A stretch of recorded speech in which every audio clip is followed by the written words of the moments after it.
তোমরা এই পরিমাণ ছেলে মাশাআল্লাহ দেখো, কিন্তু তোমরা একটা ছেলে দাঁড়াইয়া বাকিদের দিকে দেখো, চেহারা সব। যদি এখানে 500 ছেলে হয়, 450 ছেলের চেহারায় নামাজের কোনো চিহ্ন নাই। এভাবে আল্লাহ ভুলে গেলা কেন? মাথা নোয়াইলে কি হবে বাবা? আমি তো কিছুই বলতেছি না, আমি তো আমার পথে চলে যাব এখন। কে কার জন্য আটকায়?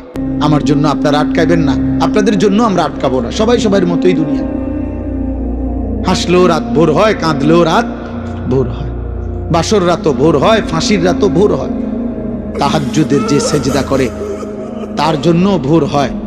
মদের আড্ডা, জুয়ার আড্ডা, নারীর আড্ডায় যে পড়ে থাকে সারা রাত, তার রাতও ভোর হয়। দুনিয়া তো থেমে যাবে না। সূর্য উঠবে, চাঁদ উঠবে, রাত আসবে, দিন আসবে, আলো আসবে, অন্ধকার আসবে। 25 সাল, 26 সাল হয়েছে, 26 আবার 27 হবে, জানুয়ারি ফেব্রুয়ারি হবে, শনিবার রবিবার হবে, সকাল দুপুর হবে। এভাবে একদিন আমারে কবরে নিয়ে যাবে, তোমারে কবরে নিয়ে যাবে। স্বার্থপর এই দুনিয়া না তোমার দাদারে থাকতে দিছে, না বাবারে, না তোমারে দিবে। ফেরাউন রে দেয় নাই, নমরুদ রে থাকতে দেয় না, আবার ইমানদারকেও তো থাকতে দেয় না।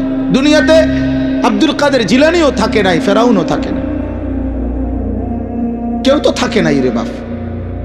এত সহজে আল্লাহ তাআলা আমাদেরকে ইসলামের পরিচয় দেওয়ার পরও আমরা যদি ভুলে যাই, এর চাইতে বড় দুঃখ, খোদার কসম, কিয়ামতের দিন এর চাইতে বড় আফসোস আর থাকবে না।